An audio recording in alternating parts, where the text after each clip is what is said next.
Hello, I am Chauncey Devega.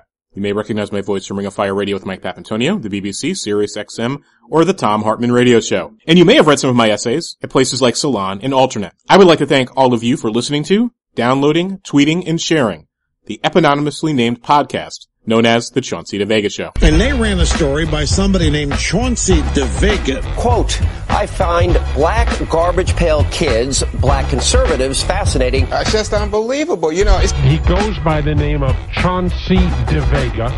I've been called Uncle Tom, Oreo, sellout, shameless, but this is a new one. Well, let's talk now to Chauncey Devega. As my man Chauncey Devega of the blog We Are Respectable Negroes said, I have author and blogger Chauncey Devega here with us.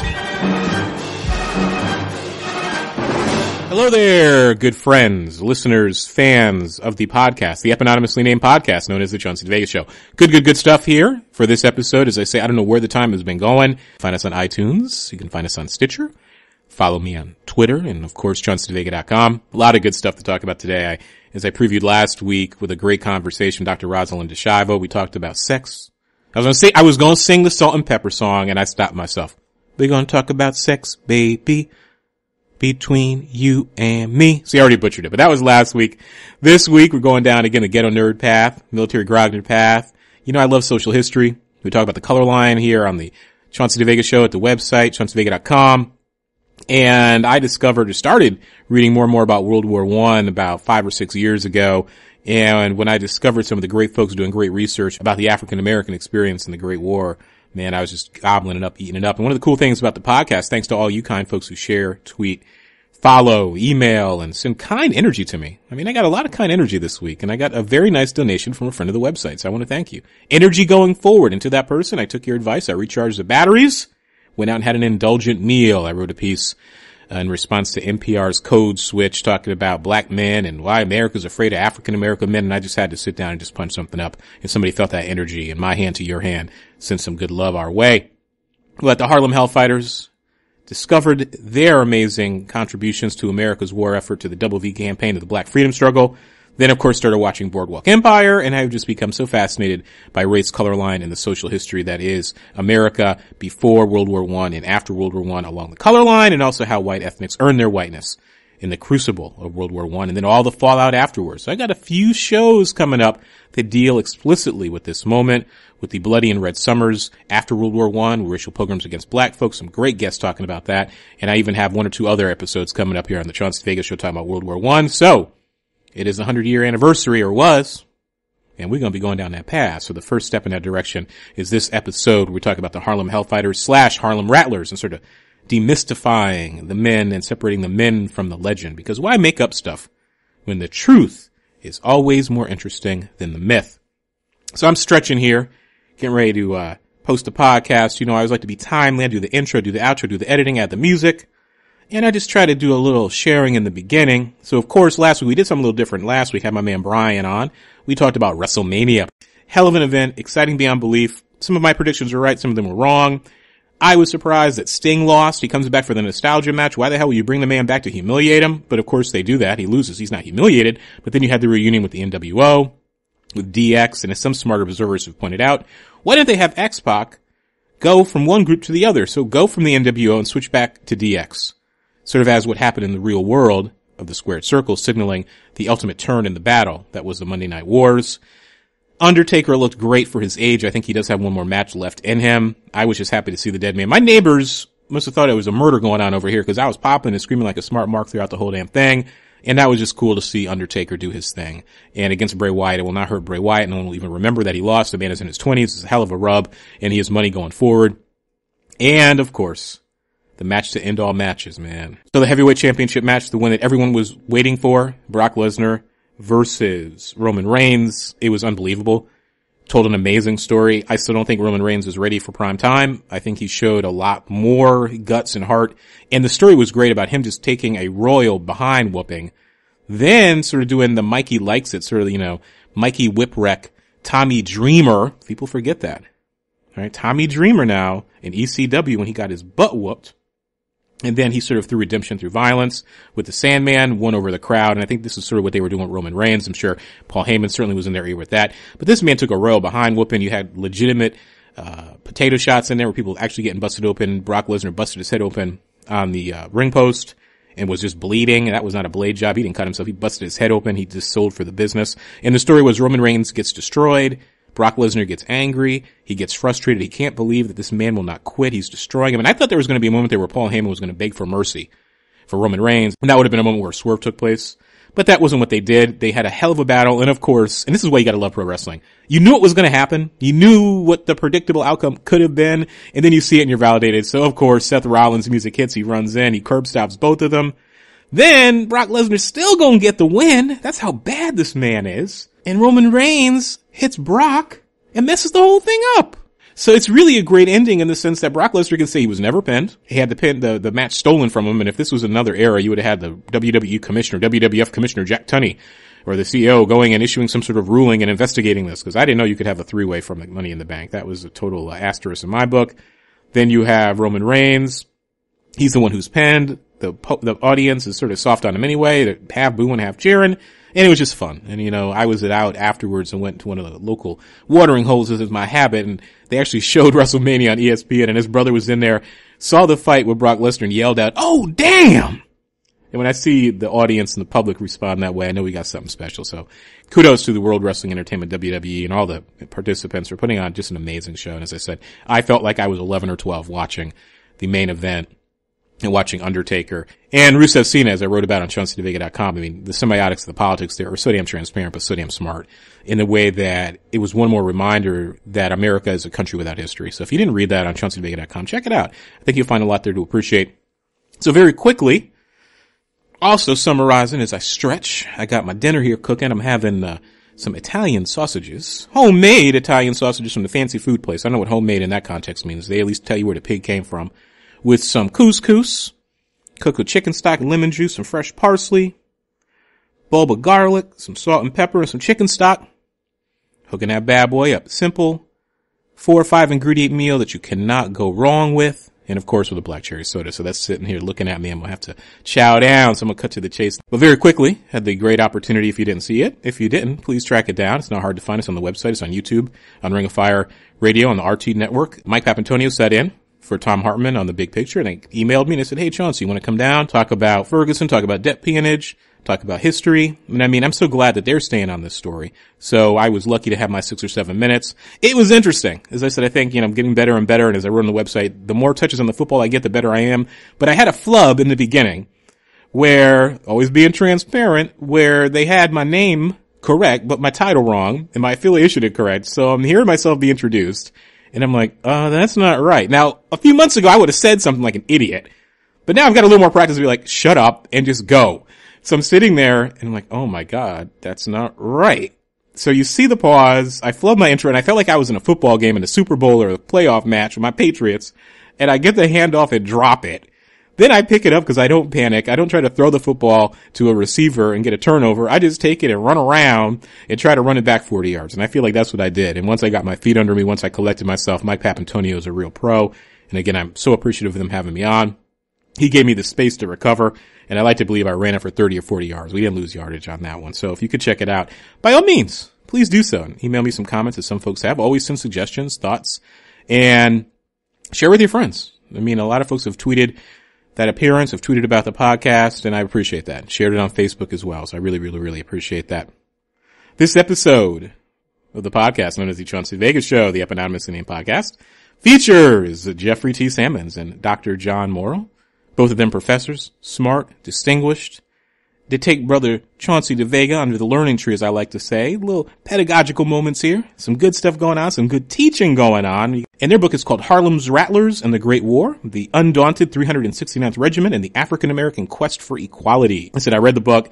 I've read a lot about the Harlem Hellfighters / Harlem Rattlers. And it was really cool to, number one, talk to folk who've done the work and be like, no, Chauncey, they're not called the Harlem Hellfighters.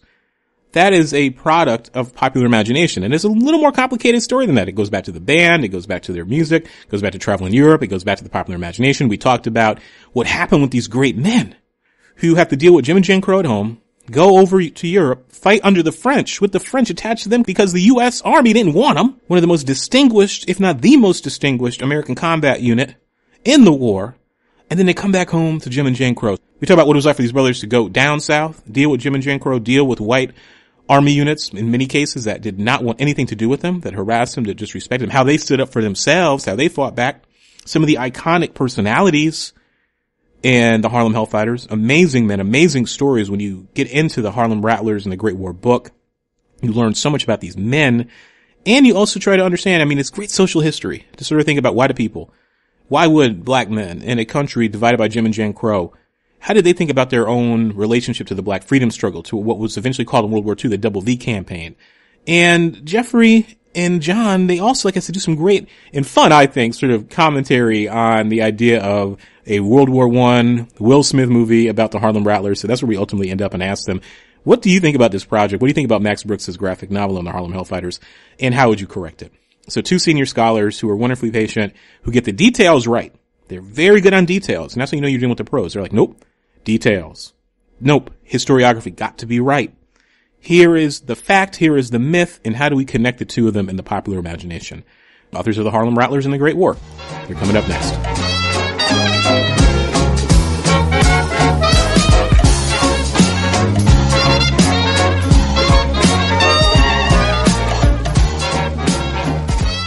I just want to thank you for taking time out of your busy schedules to sit down and chat. How are you doing today? Fine, thanks. Fine, thank you. So I discovered your book on the Harlem Rattlers, what the general public understands as the Harlem Hellfighters, and I always try to frame our conversations in terms of discoveries and challenges. So I'm generally interested in military history. The fans of the website know we have a series we call Military Grog Nerds and Ghetto Nerds, where on the podcast series especially we've been lucky to have some really, really smart and interesting people come on as guests. And through the TV show Boardwalk Empire, I was very curious about racial formation and the creation of whiteness. And from there, I just started drilling down and drilling down and drilling down. And repeatedly, I came upon these references to a military group called the Harlem Hellfighters, which you have smartly intervened and corrected as the Harlem Rattlers. And I discovered Richard Slotkin's book and the great documentary Men of Bronze. And from there, as I said, I discovered your book. And I said, you know what? I just had to reach out and ask a question. And again, thanking you for taking the time to chat. Why do you think it is that World War I is so poorly taught and so misunderstood in American public schools? Because outside of the Guns of August, which I read in college, when I talk to students, when I talk to other folk about World War I, they generally just have a blank. I mean, is it just error and shortcoming in America's public schools? Is it because World War I and America's involvement in it was so brief? I mean, what are your thoughts on this? I teach at the University of Georgia, Chauncey, and I've taught in the Southeast, first at the University of Tennessee, Knoxville in Georgia, for 44 years now since getting my doctorate. University of Pennsylvania. And I teach a course on the world wars. And just because of what you said, the students know next to nothing about World War I. In this country, the Civil War and World War II are the wars that they study. And a number of my colleagues who teach military history, or war and society as I refer to it, at other institutions teach a discrete World War II course. But I firmly believe you can't understand the Second World War without understanding the first. And that's particularly the case in a global sense. And I think most people believe that simply because we were really only fighting the war in 1918, that, well, it was not a war of great consequence. And they underestimate its consequences for the United States. They also are totally unaware of the fact that the most costly military campaign in American history is the Mirza gun, which was fought in September and October, and in which we suffered 125,000 casualties. No campaign before or after has ever equaled that campaign in costliness. I also think that the claims made for World War I in terms of being the war to make the world safe for democracy and the war to end all wars were also factors, or are also factors in why World War I doesn't get the kind of attention and acclaim. And look what World War II is called. The Good War, a war of clear good versus evil. At least in the way it's represented. And America's role is much longer, but also much more climactic. World War I doesn't produce many individual heroes. It's a war that America was not prepared to fight.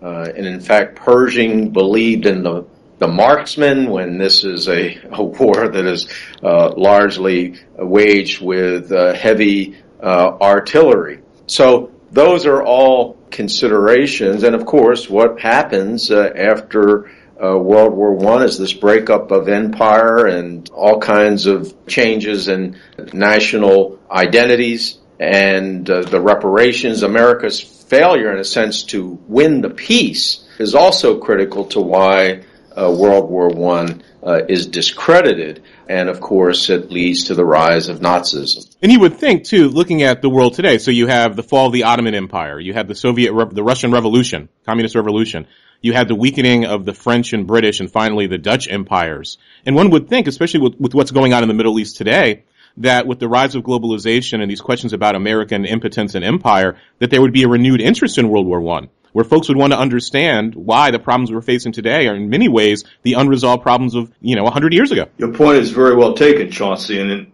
point of fact, one of the ways I attract students to my course is to explain to them that the origins of the modern Middle East lie in the First World War.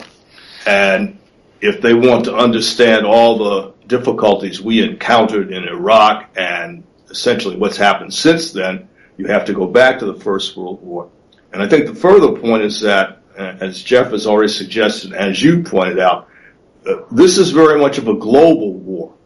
And many students might be well aware of the global nature of World War II because of our global role, but a lot of them, when you first get them in class, really don't understand that it is a global war that affects Africa and Asia and the Americas. And Europeans to this day, especially in Britain and France, still refer to the First World War as the Great War, because in both cases, in France and England, they shed substantial amounts of blood. The French lost 1.2 million men killed, the British nearly 900,000 men killed, and that was twice the British losses in World War II.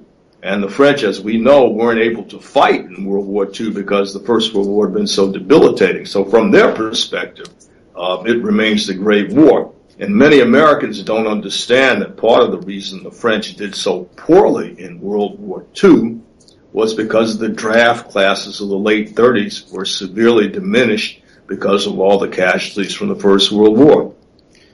Also, I think the popularizers have not embraced World War I. Count the number of films, American films, on World War I versus World War II. It's dramatic a difference. Studs Terkel, Tom Brokaw, they're not writing about World War I, they're writing about World War II. Furthermore, we still have many veterans who are still living from World War II. And we know that we're in a soundbite, moment in history, and people, want things given to them in really palatable and superficial and sensational ways, and World War I is just too complex a topic, I think, to make relevant to the masses without the kind of attention that World War II continues to get. But in terms of the Harlem's Rattlers, the 369th Regiment, people want to talk about the Tuskegee Airmen because Tuskegee Airmen are still alive. That's a World War II unit. World War I is ancient history with many people and also not seen as relevant. That's a European conflict and not one that's either global or much of an American one. And you're finally starting to see a wee bit of resurgence, and the popular memory point is a really important one. I'm sure we're going to develop in a lot more detail as we get into our conversation about the Harlem Rattlers / the Harlem Hellfighters.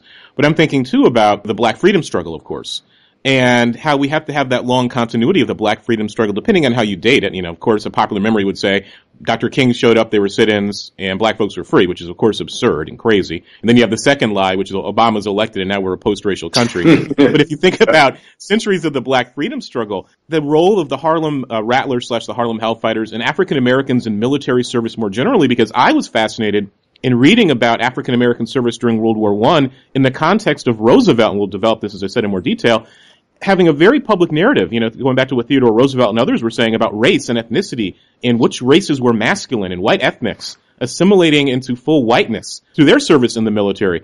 But taking us back one step, so why is there a popular misunderstanding about even the nomenclature of the Harlem Hellfighters versus the Harlem Rattlers? And can you tell the listeners just a little bit about who were these men that decided to sign up in World War I, African American servicemen, a time of Jim and Jane Crow, and they, for lack of a better word, made the tactical or personal or one of the many other reasons that folks decide to join the service and sign up with one of these units? Well, in terms of the nomenclature, actually, we can't say that one is right and one is not. But what the men called themselves were the Rattlers. They adopted the rattlesnake as their symbol from the Gadsden flag and "Don't Tread on Me." We have this coiled, poised to strike, if provoked, lethal weapon in terms of the rattlesnake. Arthur Little's book, From Harlem to the Rhine, actually has a rattlesnake embossed on its cover. In 1974, Arthur Davis, who was briefly a member of the regiment, and his brother who served throughout the war, Hannibal Spatz Davis, published a book called Here and There with the Rattlers. We don't find the men of the unit from the World War I era referring to themselves as the Hellfighters. We believe that this is a name that was imposed from outside, most likely by the American press. But here's an important fact that we do not discuss in the book. When the band came back, it went into a recording studio, Patha Records, and recorded an album that was titled Jim Reese Europe's Harlem Hellfighters 369th Band. In the advertising, album covers, on sheet music covers, in newspapers and musical journals, they were referred to as the Harlem Hellfighters Band. After the war, there was no more 369th. They were decommissioned in February of 1919. It was not until 1922 that the regiment was actually recommissioned. So the most visible representative of the regiment was indeed the band. And it's also the symbolic power of Hellfighters. It's alliterative, it's sensational, descriptive, something that people could see more clearly in terms of, I think, combat and a warrior unit with Hellfighters perhaps than Rattlers, and it stuck. And in fact, we see that the area close to the armory on the Harlem River Drive is now called Harlem Hellfighters Drive. And James Reese Europe, for the listeners of the podcast, commonly, at least in the popular imagination, who's understood to be sort of the father of jazz in Europe, or one of the key figures in terms of introducing American popular music to Europe. And I was thinking, too, about the accounts about his life and his experiences in the book Unending Battle, or More Unending Battle, which came out about 2 years ago. Earlier you mentioned the great book by Studs Terkel, here of Chicago, the late Studs Terkel. He wrote a wonderful book called The Good War. I mean, amazing accounts there from individuals talking about their varied experiences in World War II. Just, again, trying to paint the picture here. I was thinking about my father. The listeners of the podcast, Chauncey Devega Show, know my father fought in World War II. And I remember as a child asking my father, saying, "Oh, Dad, the Japanese attacked on December 7th, 1941, and why did you sign up?" And he's like, "Well, I was bored, and I got tired of drinking too much, so I joined the Army." And so we have these narratives about individuals making these titanic decisions that are, change their lives and change the world. But what were the varied reasons in your own research that you discovered that the individual members of the Harlem Rattlers decided to show up? Was it an intentional or decided to enlist? Was it intentional in terms of saying, I'm going to demonstrate in this Rooseveltian sense about that black men and black women are very much an equivalent brave, heroic, masculine race as our white Teutonic Europeans? Or was it varied as the individuals? One of the things that's interesting that your father would say that a number of African Americans joined in World War I. My father was 7 years old in 1917, and he lived in Hackensack, New Jersey, which is right across the river from New York. And a number of the young men from Hackensack, he recalled when the war broke out, or even before the war broke out, 15th was being formed, went to New York on the ferry to join the 15th New York National Guard, and some of them did not return. Now, in some cases, and Jeff is very good about detailing the circumstances in New York before the war, a number of the men obviously could have used a paycheck because many of them, especially if they were married, their wives found jobs more easily as laundresses and in menial positions and domestics than the men could. And so this was an economic reason in terms of joining. Then there would be the prestige, as a number of the young men said when they joined. All the young women who were interested in someone in uniform. If you weren't in uniform, you were no one. That was clearly the motive on some of their minds. And I think you also have a set of folks, because you get some people who are highly educated. It's not just men who don't have jobs. You have in the officer class, and also some of those folks who are going to be senior non-coms. They've been to school. They're aware of what's going on in the world. And this is going to be a chance. For example, Captain Napoleon Bonaparte Marshall, very aptly named for someone who's going to go to France to fight to defend France, was a Harvard-trained lawyer who had defended the black soldiers in the trial after the Brownsville incidents in 1905-1906. And so he's very well aware of what this means. Men like him and Charles Fillmore, whom Jeff has done a tremendous amount of work on, who is in many respects the black father of the 15th New York National Guard, when many previous authors have tended to view the regiment as a result of white agency. His work on the pre-war era shows very clearly that black men played, and women played, a very important role in the regimental movement in getting interest generated. So I think we have a number of reasons. I'm certain Jeff will have some more points to add. Yeah, I do.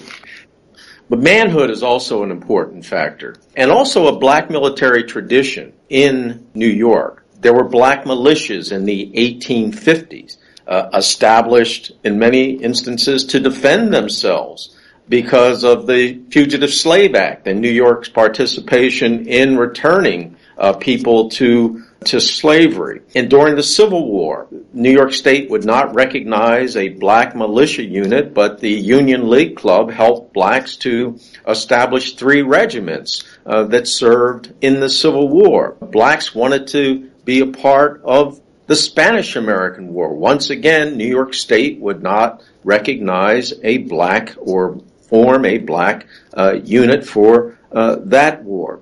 Is how could one be a full citizen or gain full citizenship without being able to participate in the military of his state or the nation on equal terms? And that gets us to thinking about, World War II, of course, the Double V campaign.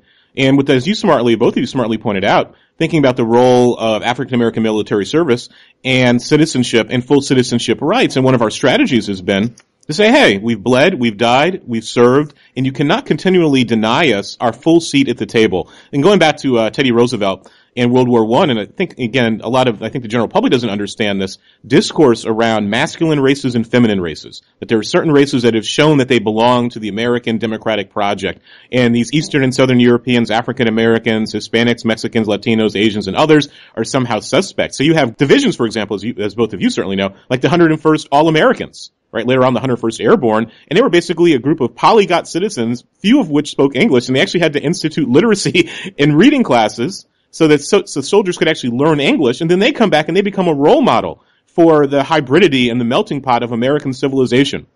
So thinking about the Harlem Hellfighters / Harlem Rattlers, what happened in terms of their experiences going south? So you have soldiers who enlist for a variety of reasons, some who are very conscious about their role in the black freedom struggle, others because they want adventure, fame, or fortune. Some perhaps just want to see the world and get out of their small town or community here in the United States, or out of the South, or out of out of one of the boroughs of New York, or out of the South or West Side of Chicago. So you have these men who have uniforms, they've been trained, they have esprit de corps, and they finally go down south and they have to experience Jim and Jane Crow. So when they were first training, what were their experiences like in the South, and how did white Southerners respond to them? White Southerners, as one might expect, responded very negatively, in particular to a unit of Northern Negroes. As they saw it. However, if you look at the record, many of these soldiers came from the South originally. But they were obviously tainted by coming from New York. When the 15th realizes that it's going to move gradually by battalion to Spartanburg, South Carolina, neither the officers, both black and white, nor the men are interested in going. And the citizens of Spartanburg, when they realize that they're about to get a black regiment, are not very happy. Although, interestingly enough, the New York National Guard 27th Division, it's actually the 6th Division at that time, it will become the 27th Division of the American Expeditionary Forces. They're perfectly welcoming to them. And it's worth it to note at this point in time that when you talk about that melting pot, it becomes very clear from the start that African Americans do not count. When the 42nd Rainbow Division is formed, the 15th New York National Guard applied to join it and was rebuffed with the statement, the black is not a color of the rainbow. And as we often chuckle, neither is white. But the point there is that we will not be part of that melting pot. The New York National Guard does not want the 15th because its commander, Major Orion, is actually Major General Orion is actually adamantly opposed to a black regiment unless, of course, it has white officers and white commanders, and that's one of the reasons it will have a white commander. So when they get south, their reception is very tentative, and within 2 weeks, there have been enough incidents so that the men are actually prepared, because they've heard a rumor that 2 of the black soldiers have been lynched. They're prepared to march on the town of Spartanburg, South Carolina, and in a sense have a replay of the Houston incident that had happened in August 1917. And this is not very many months afterwards. And at that point, Haywood, after stopping this incident, gets on a train, goes to Washington, talks to Emmett Scott, who is the black assistant to Secretary of War Newton Baker, and they all agree that the best place for the 15th is France. Irony, in the sense, the ironic aspect of it is when they go back to Camp Mills in New York, they encounter the 167th Alabama Regiment, which is going to be part of the 42nd Division. And it has caused more trouble. It caused trouble with the Ohio Regiment. It caused trouble with the New York Regiment because the Southerners were pretty much intent on fighting or refighting the Civil War. And when our men arrived, they were obviously outraged that there would be a black regiment there. And so they proceeded to start a series of fights. There was also a possibility of a real encounter with weapons. But by and large, it was reduced to these fights between men of the 15th and the 167th. And in that case, the 167th happened to be tangling with the wrong unit because some of the men in the 15th New York National Guard were professional boxers. In particular, one, George Kid Cotton, who had sparred with Jack Johnson, the famous heavyweight champion. And when, of course, they blamed the incidents on the black soldiers and not the Alabamians who had started it. But Cotton wrote a short note to himself when they had to ship out to be sent to France, just saying that he was rather sorry to go. He already had 2 knockouts and he had a lot more potential bouts on the card, and he really regretted leaving such a fertile area. Yeah, Jeff. Chauncey, the thing is, I don't want us to think that these guys didn't have problems in the North. And not in relation to Southerners. In fact, right on in San Juan Hill, Lawrence Joaquin was in a scuffle with some whites who were ridiculing black soldiers. It happened to him again, actually, on guard duty near Albany in Cohoes, New York, at a camp in Long Island, Yaphank. The folks there were giving the black soldiers from the 15th New York National Guard a difficult time. So they had lots of encounters wherever they went. There was great resentment in many quarters against blacks as soldiers. As a matter of fact, we find that blacks are ridiculed as soldiers on the minstrel stage.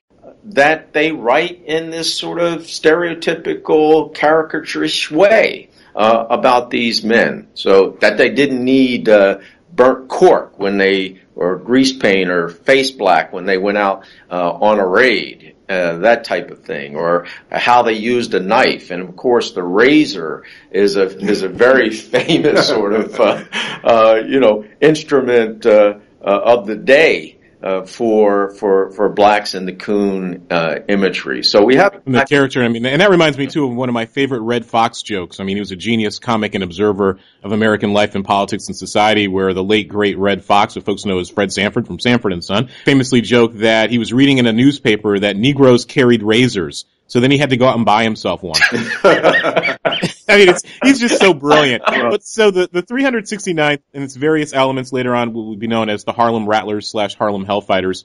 They're trained, they go to Europe, and American soldiers at this point had not been schooled in the industrial arts of war. So they were taken on by the French, they had to be trained, they had to be properly equipped, and then they were thrown into battle. What was that experience like for the Harlem Hellfighters? What Jeff has said about the reception of African Americans as soldiers is an indication that in the United States, if you're dealing with the military, both from outside and inside, race always trumps rank. A lot of the Northerners that really come into conflict with the 15th was there to guard facilities where they were and to police them, and they resented the hell out of it that black soldiers would be able to do that.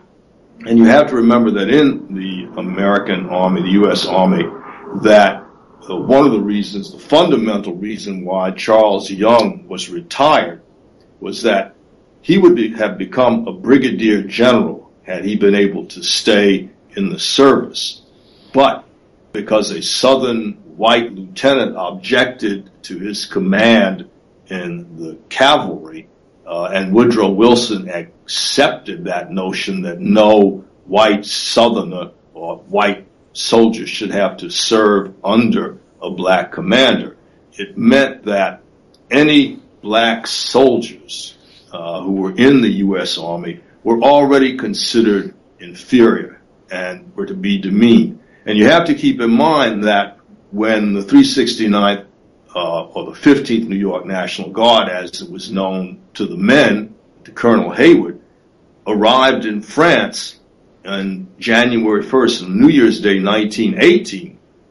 They thought they were headed for combat, but the AEF had already relegated them and the next three black regiments that were coming over separately to labor battalions. And so they ended up spending their first 3 months, actually into March, January, February, and into March, as a labor battalion, labor regiment, building bases and railroads in the port towns of Montois and Saint-Nazaire. And the French saved them from this fate because General Philippe Pétain, who was the French commander-in-chief on the Western Front, knew the 15th had arrived, approached Pershing and said the French army needs men. Pershing did not want to give the French any white units, but he has these 4 individual regiments coming over of African Americans, and so he consents to do it, to get Pétain off his back. And this is in January, and Pétain writes back within 4 days saying, "Thank you very much. These men we will train as combat infantry." Well, it's too late to do anything about that. So when they arrive in the French army in March, Hayward is suddenly stunned to find that this is no longer the 15th New York National Guard. The French officers who greet him as the commander of the 369e Regiment, which is the 369th Regiment. So this is the first time they realize that they are the 369th. And one of the reasons the men will stay with the nickname the Rattlers and will also call themselves always the 15th, they will always refer to the number 15, is that numbers in the 300s assigned to regiments signify draftee regiments. This is a regiment of volunteers who have come to fight in the First World War, and it is demeaning to be given a number in the 300s. The French accept the men unconditionally. First of all, you have to remember that the French are used to having what they call tirailleurs Senegalese tirailleurs, Senegalese infantry. These black soldiers have been fighting on the Western Front valorously since the very beginning of the war and in increasing numbers. And the French believe that they have actually gotten an even better equipped set of black soldiers because the men of the 369th, as their first General of the Bouc, Le Galley, the two of them, when they arrive, these generals say, listen, these men are from one of the most civilized, if not the most civilized city in the world. So don't treat them as though they could be savages from Central Africa. Befriend them and value them. And the French soldiers do that. And so the immediate experience with African American soldiers is they are encountering Europeans, white men, who actually befriend them. And there are all these accounts of African American soldiers walking around arm in arm with their French counterparts, busily chatting away. And as one sergeant observed, nobody understood anyone else's language, but they basically made themselves understood in pidgin language and so on, but they got along very well. The French highly valued them.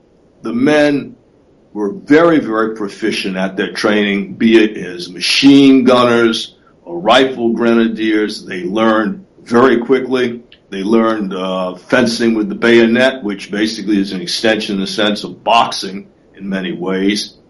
They could throw grenades because of their baseball talents much further than the Frenchmen could. And the French conclude very quickly, as Hayward and all of the officers of the regiment did, and also American observers who saw them in preparation, that this regiment was going to be an elite regiment. So their experience in the French army is an incredibly positive one after rejection at the hands of all these white Americans that they encountered. The AAF always found ways of mucking things up. Despite the fact that they were assigned to the French, the AAF still had, John, administrative authority over the unit. And one of the things that the AAF did was to delay the awarding of French medals to these men. They received 171 individual French crosses.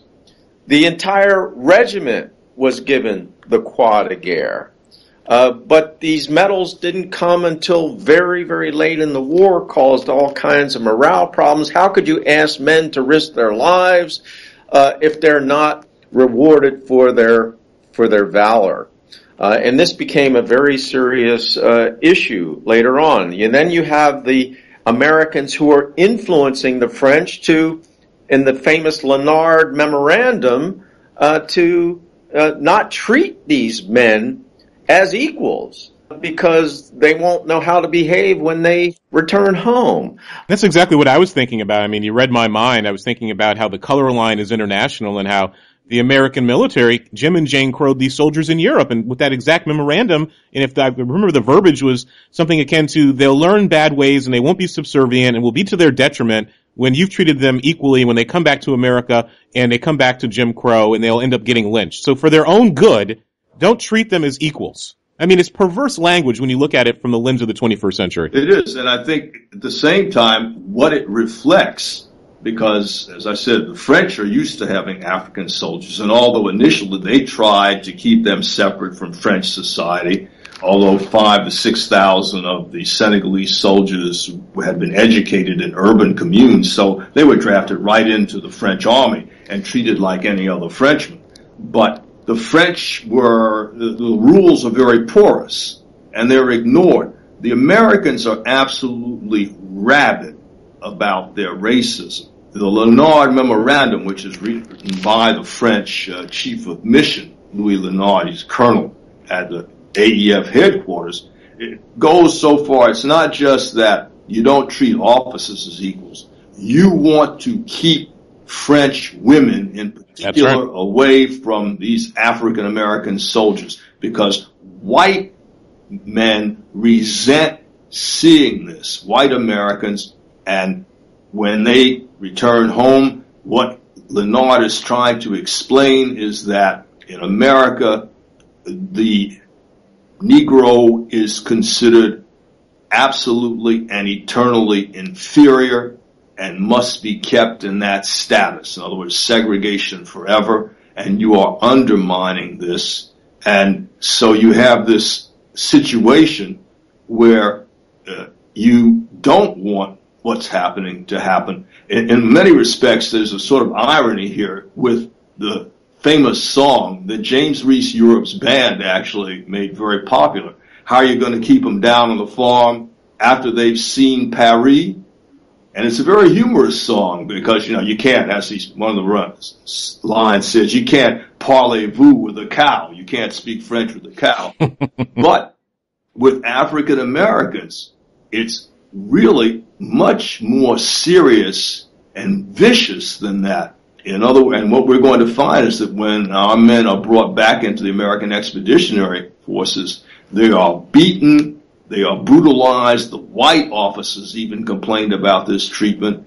And the reason for it was, as one white MP said after he had, in a sense, broken the skull of a black private, your Negroes are feeling, he called niggers basically, he said, your niggers are feeling their oats and we have been ordered to take it out of them. And that way they knew they were back in the United States, even before going back to the United States by ship. When they came back into the lines of the American Expeditionary Force, they were reintroduced with a vengeance to the kind of segregation and vicious treatment that would reaccustom them to it. And they were segregated aboard the ships returning. They were segregated at Camp Upton when they arrived.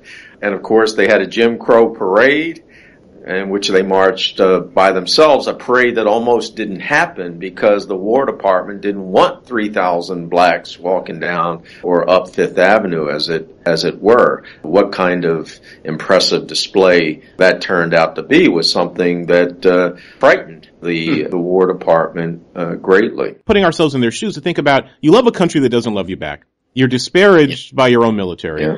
Yet, you're able to perform at an elite level with the understanding that, of course, you're fighting for the person next to you. You're fighting for your brother. Esprit de corps is great. The flag is great, but you're fighting to keep each other alive.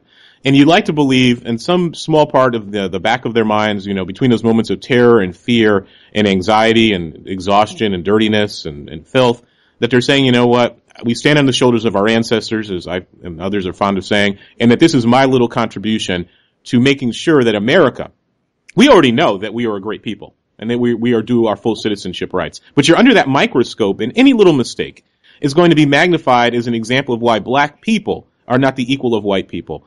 But thinking about one figure who comes out of the war who's made into a heroic character, can you tell us just a little bit about Henry Johnson and how he was made part of popular culture, what his exploits are on the battlefield, and how, on one hand, he was an example of amazing valor, of course, but then how he was also caricaturized through the white racial lens and the white racial frame? Henry Johnson is, as you point out, Chauncey, a perfect example of what happens to a black hero in the First World War.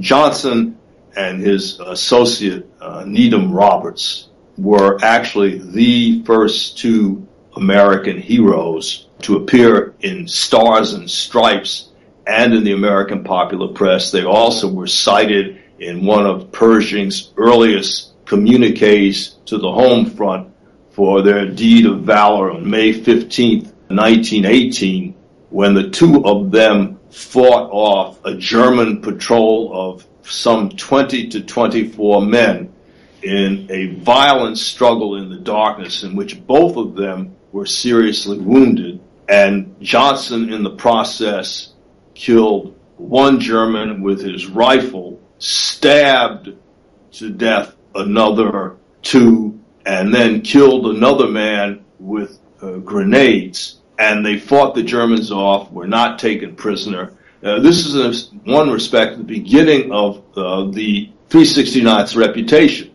They never lost a prisoner captured by the Germans. They never lost a foot of ground to the Germans. And they were in the front lines longer than any other American regiment. They were continuously there for 191 days. So this is a record unequaled by any other comparable unit in the American Expeditionary Force, period. And I think the ultimate portrayal, which indicates that Henry Johnson and Needham Roberts was only 16 when they did this, will be lost in the welter of myth, is that Johnson is portrayed, and they're both portrayed as these large, almost brutalized figures in cartoons and in the images. And Henry Johnson was 5 feet 6 inches tall and 129 pounds. He doesn't fit the image at all. This is a very small fellow who just is very, very good in a fight. And Roberts, as I've already suggested, was 16. So they're lost in the welter of myth. The French award Johnson, their highest award for valor, the Croix de Guerre, the Cross of War, with a gold palm. That's Army level. And Needham Roberts wins the cross with a silver palm, which is divisional level.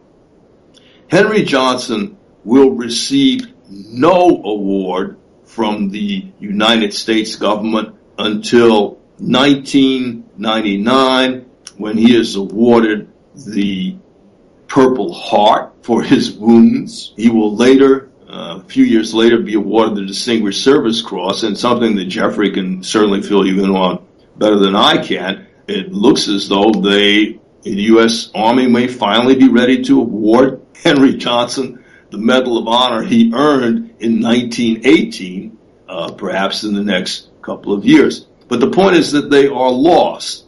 And when they return home, and having set the standard for the regiment, because there are a number of other incidents of valor in which the men perform above and beyond the call of duty, and in their last and most magnificent attack against the village of Seychelles in the Meuse-Argonne and the Champagne offensives that begin in late September, they seize a village that's 4 miles distant, again, with very little cover, and of the regiment, they are going to suffer in a period of 4 days, some 800 casualties. In the period of time that they're in the front while that attack goes on, they will suffer 50% casualties, killed and wounded, which is typical for the First World War.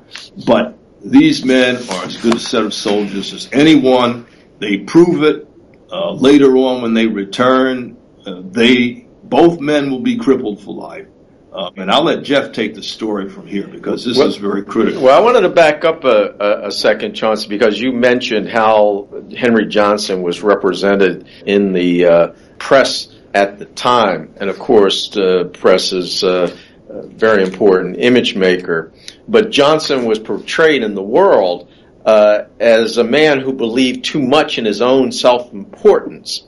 And I quote, as he bowed from the waist down with all the grace of a French dancing master, and grinned from ear to ear, and waved as lilies, taking in and liking all the tributes that were offered him, end quote. And then, you can be diminished by exaggeration. And that That Bird Johnson slew 40 Prussians with a rifle.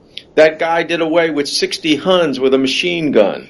That Hound Johnson slew 90 Fritzes with hand grenades. That Mastiff Johnson crumbled a clean 100 Boches with a cannon. That hellish Hellcat dispensed with 135 kraut eaters. And somebody said, boy, he done it with a razor. And ain't he a great bird? And then there was a call in response to that. Some bird, a voice from the din responded. Some razor. And so by the end of the parade, his sort of minstrel associate had credited Johnson with an even 150 kills. And then someone says, well, he might have destroyed the German army single-handedly. So, this is then saying, what can you believe about what he actually did, if anything? Of course, Henry Johnson and Needham Robert had tragic endings to their lives. Henry Johnson died in 1929, only 10 years after returning from Europe, by most accounts destitute, but clearly he was in very, very bad health. He had tried to make a career of it as a public speaker. That didn't work out. He actually ran afoul of the War Department for some comments that he made about the Marines in St. Louis, and Walter Loving condemned him and said he should never be allowed to wear the uniform again, etc., etc. He showed his resourcefulness there as the Marines came after him in his apartment. He told them that Henry wasn't there, and then he came back, and they decided to get reinforcements, because they knew it was Henry, and Henry was gone when they came back again. Needham Roberts, it was a convenient outcome for all parties involved. Right. Needham Roberts is even more tragic, his end, in that Needham had lots of trouble also living with life after his brief 15 minutes of fame, as it were, had difficulties with jobs. But there's also something troubling about family of Needham Roberts. But he had some domestic violence issues. His brother actually killed his wife and then himself in a sort of suicide by police. He might have been involved in bootleg liquor trafficking, and Needham was very close to that brother. But Needham was accused by a young girl of molesting her in a theater in Newark. Before going to court or trial, Needham Roberts and his wife were found hanging in the basement of their home. It was a suicide and assisted suicide or murder. And it makes you think, too, that, we didn't have the language then. They would have said they had nerves or they suffered from cowardice. But these men, like many others, probably had PTSD. And they weren't, the treatment was not available. And in terms of even now, how soldiers, the notions of masculinity are so constructed that even, finally after a few years, now they're finally starting to do a little more outreach. Most soldiers coming back from Iraq and Afghanistan will not admit the demons that they're struggling with. And we're seeing these, the drug use, the alcoholism, the homelessness, the domestic violence, and so on. But I'm curious, how did the black press, again, thinking about military service in the public sphere and the black freedom struggle, how did the black press respond, number one, to the Harlem Hellfighters / Harlem Rattlers more generally? And was their parade upon their return, was that really a day in New York City when racism died? They were received very well by the black press upon their return, actually, as conquering heroes. And I wanted to get to your point about, and this is something that Reed Badger in an article, of course Reed Badger is the biographer of James Reese Europe, says about the parade, that it was the day in which racism disappeared in New York. And I think also Arthur Little gives that impression, and maybe in some respects James Weldon Johnson. But from the press coverage, clearly there is great concern about these men who have been most likely, and it's their belief, transformed by the war. Men who had been subservient, porters, elevator operators, bus boys, janitors, on and on, were now fearsome, trained killers. So what does all that, how can that discipline, their experience of having killed white guys, be contained. And of course, the War Department is very aware of the potential power of these men and moves immediately to remove blacks from combat roles in the military. It can't do anything with the 9th and 10th Cavalry and the 24th and 25th Infantry, which are there by statute, federal statute from 1866. But it does away with all the Black National Guard units and talks about having blacks as pioneers, which is somewhere between infantry and labor battalions.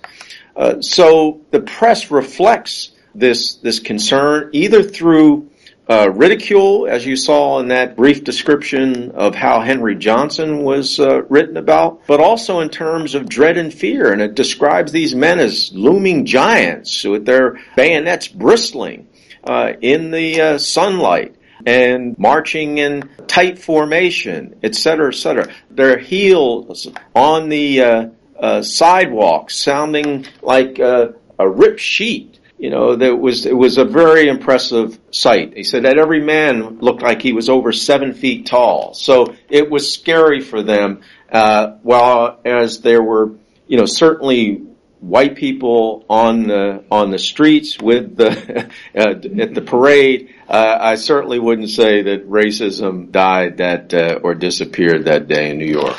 Yeah, and it certainly didn't die in the years after World War I with the Red Summers. Right. And the racial pogroms and racial riots all over this country. I was thinking, too, I've, written about this extensively on ChaunceyDeVega.com, and others have written about this as well. And the American racial imagination of the era, if you go to the New York Times database and you search giant Negro, you will see a panoply of stories about giant Negroes, quote unquote, attacking white people. And it's fascinating, again, thinking about, you have the myth of the black beast rapist, the giant Negro. You have these stereotypes about, quote unquote, uppity Negroes, the step and fetch it figure, the coon, the Sambo. So you have these black warriors, these African American men of honor in bronze and steel who've come back.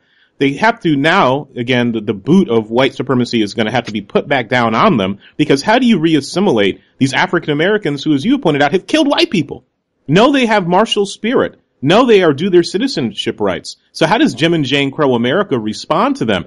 And again, thinking about the Bloody Summer, so we have the parade, you have the various responses to it, you have their amazing performance with the bands and the marching, and again, I can only imagine what it must have been like to be an African American at that parade, to see your folk coming back and marching like this after their valorous service. So in terms of the Red Summers, how did these African American servicemen, how were they targets during the Red Summer, and how were they instrumental to black communities defending themselves against white rioters? One of the things I think that separates New York from much of the rest of the country is that the 369 does receive, at least for the day, a very positive reception. For men who were demobilized and had to head to other areas of the country, it was a very different experience. My uncle my great uncle was awarded the Distinguished Service Cross of the Croix de Guerre, fighting in the 92nd Division in World War I, and returned to Washington, D.C. in the midst of the riots, and was so angry that, as he said to his younger brother, he said, if I don't leave, I'm going to kill every white man I can find.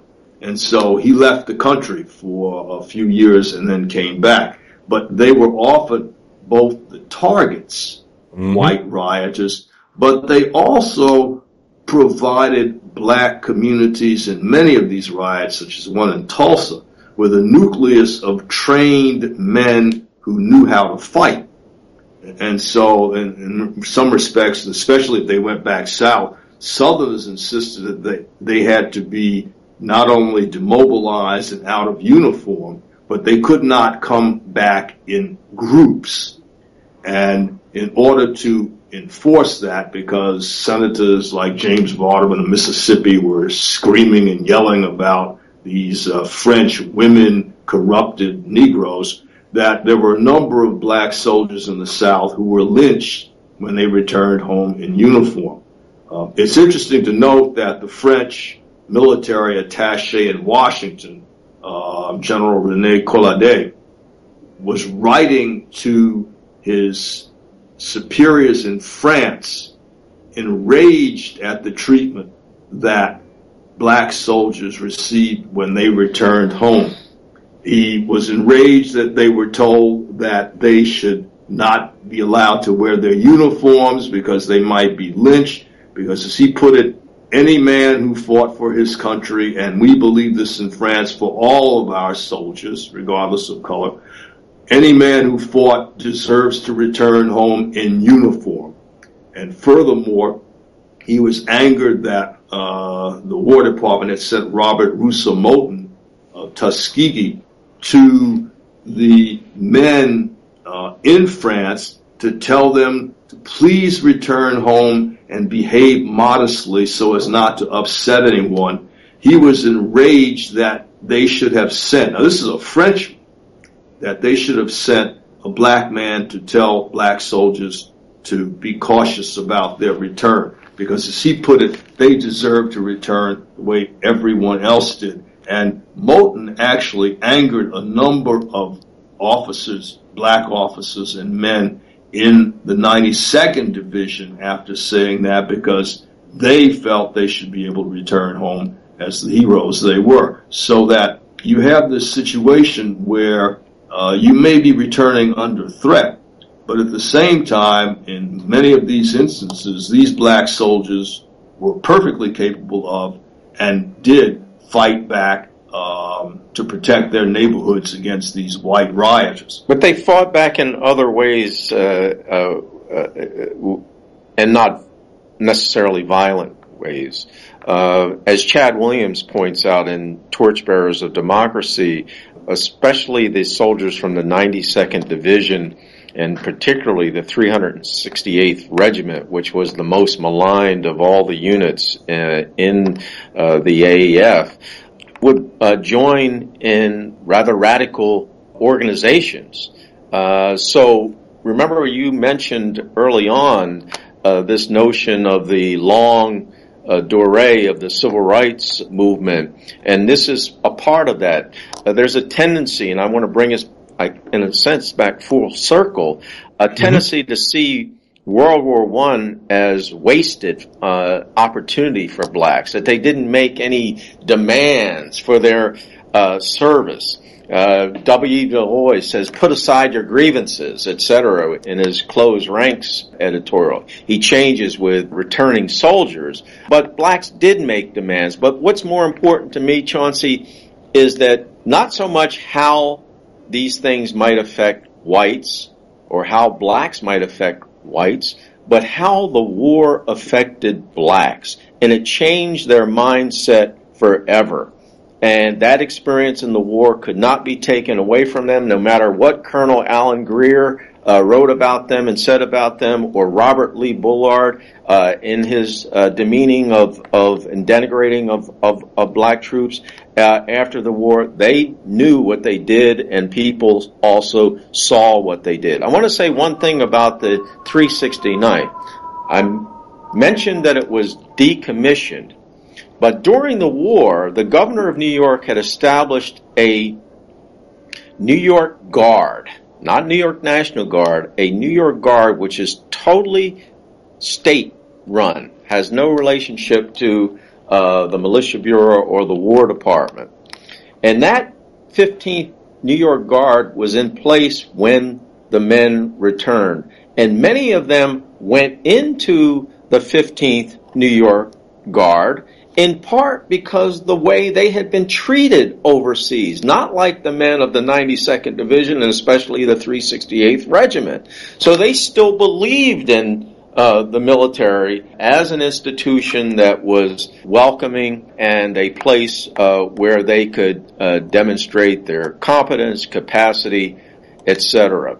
So that was an important safety valve, I think, for blacks in New York, who I can find no evidence of having any kind of involvement in any kind of violent activities, but also, for the most part, none in really radical black politics as other men from other units would have. And with Du Bois, I mean, certainly a whole nother conversation thinking about propaganda during the war and domestic spying, both in the United States and Europe. And Du Bois was such a fascinating figure, thinking about, I believe he probably was writing in the crisis at the time, or one of the precursors to the crisis. He starts off, as you pointed out, with a letter saying, hey, we have to close the ranks, even though this is a racist, white supremacist country. We have to show that we are the equal of any man, of any group around the world. And then later on, because of lynchings and the Bloody Summer, he doesn't retract, but he pivots and says, we have paid our freedom dues, we have paid in blood, and now look how we're being treated. And we have to really start questioning, in terms of the black radical and intellectual tradition, our role in the American project. But as we wind down, because both of you have been so very generous with your time, there's going to be an upcoming movie. We started off talking about, the lack of public memory around World War I and African-American service with the Harlem Rattlers in World War I. So apparently Will Smith is attached to a movie based on Max Brooks' graphic novel. Max Brooks wrote World War Z, which was butchered by Brad Pitt in the movie World War Z, but the book is excellent. And it's actually modeled on Studs Terkel's The Good War, ironically, thinking about our mention of him earlier. So both of you were asked to be consultants on the Harlem Hellfighters movie starring Will Smith. I believe he's probably going to play James Reese Europe. He'll be the protagonist of the story. And they brought you on as consultants. What would you want to make sure that they get right? And what do you think they would be tempted to do that would either distort the memory of the Harlem Rattlers / Hellfighters or totally get the record wrong? Well, Chauncey, this is Jeff. Jeff goes first on this. John is about ready to explode. First of all, to center the film around James Reese Europe is a problem for me.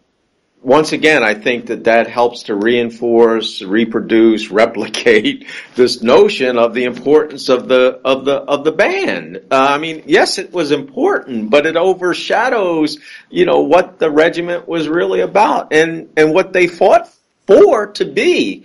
And that was a combat unit, and they came back highly decorated combat unit. So, and I know I've read the graphic novel. Or looked at it. I mean, I have read it. I think there are 4,000 words and 200 and some pages.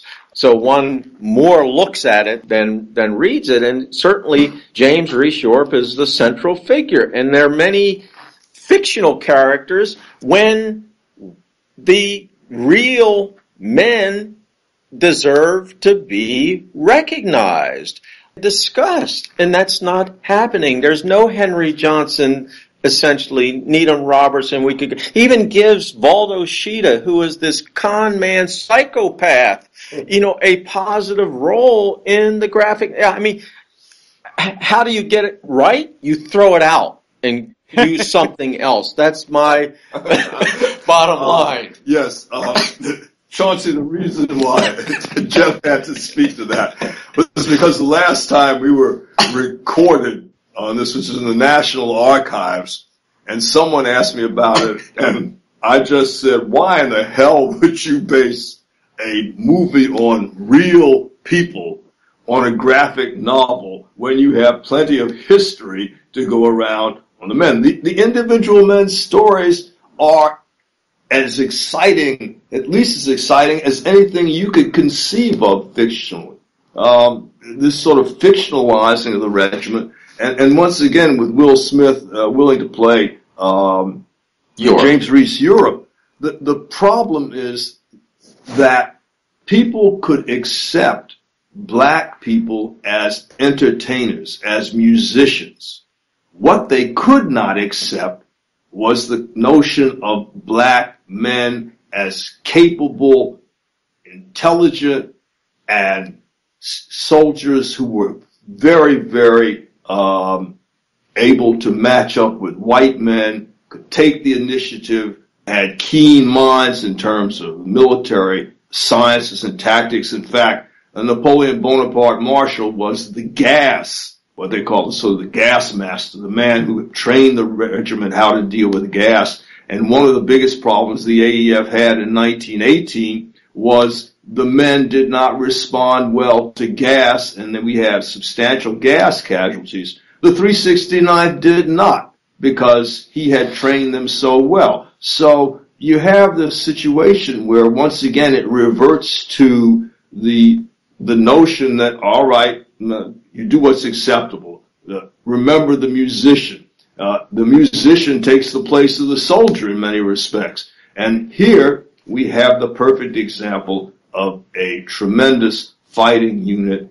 That's what our book is primarily about. We give the regimental bandit James Reese Europe more than their due, but to elevate him as the major figure misses the whole point of what we're trying to do historically, which is set the record straight. The internet is a small place, so who knows? Maybe Will Smith's agent, through means direct and indirect, will hear this podcast and your suggestions and be like, we need to call these two gentlemen, or maybe we better not call them because they're going to totally rewrite the script. So, again, thanking you so much for your time and your generosity. Where can the listeners of the podcast series here on ChaunceyDevega.com, what we now call the Chauncey Devega Show, where can they find you online? And do you have any upcoming events that you are participating in that folks can find you, reach out to you? I guess I'm on Facebook. I think it's under Jeffrey T. Sammons, and we don't have a website. Can be reached at my email address, which is js11@nyu.edu. As I said, I always try to speak truth to power my own way, and also try to be honest and transparent. Usually when you have a conversation with two folks who are co-authors, it's an unmitigated disaster. Because you can't have any rhythm, and one person overtalks the other, and you're just like, my goodness. But this is such a wonderful conversation. I mean, we touched on number one, about race, the Harlem Hellfighters and Rattlers, military history, and you two were just wonderful, wonderful conversation partners, and I want to thank you for your time. As I said, details, details, details. And for me, that was really interesting to think about the way that the men refer to themselves as not being part of the 369th. Because that unit designation, in their eyes, in terms of sort of thinking about them not being a frontline unit, was problematic and offensive to them. And then, that sad story there about you have these great men who come back to the States, who try to become famous, who want the same sort of fame, fortune, reward, and celebrity status as white soldiers would have received if they had the same combat record, and how Jim and Jane Crow got them again.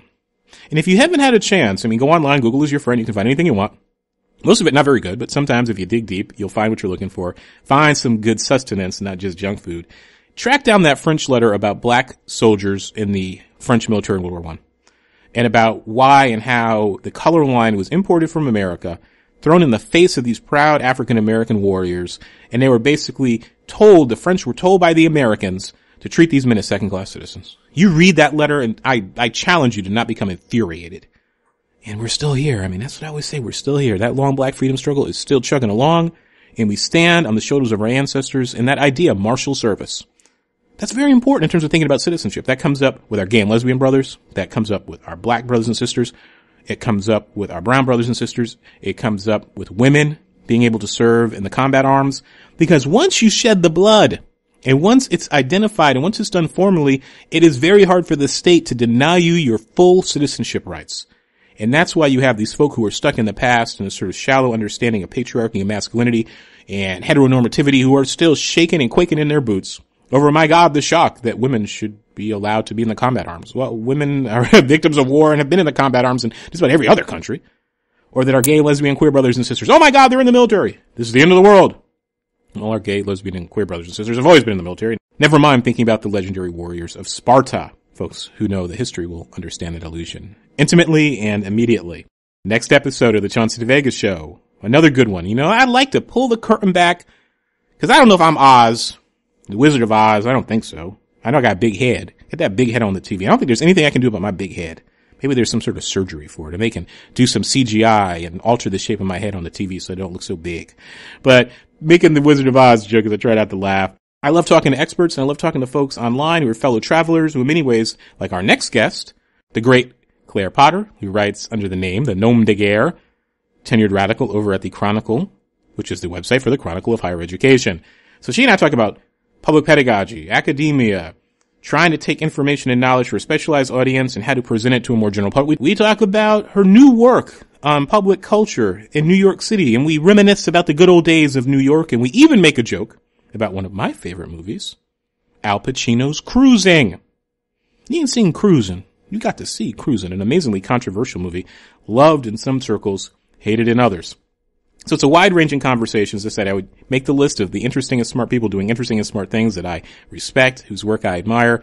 And Claire Potter, Dr. Claire Potter, is right on the top of the list. And she has so much going on just in terms of thinking about digital culture and media and what it means to be an intellectual in the age of the internet. As is my habit. If you like the Chauncey Devega Show, if you enjoyed, if you learned from it, please share, download, tweet, tell your friends. Follow us on iTunes, because that's really, really important. Some of our shows now are getting a little popularity, a little thing that they click on there. So your support and friendship and kindness and good energy is always appreciated.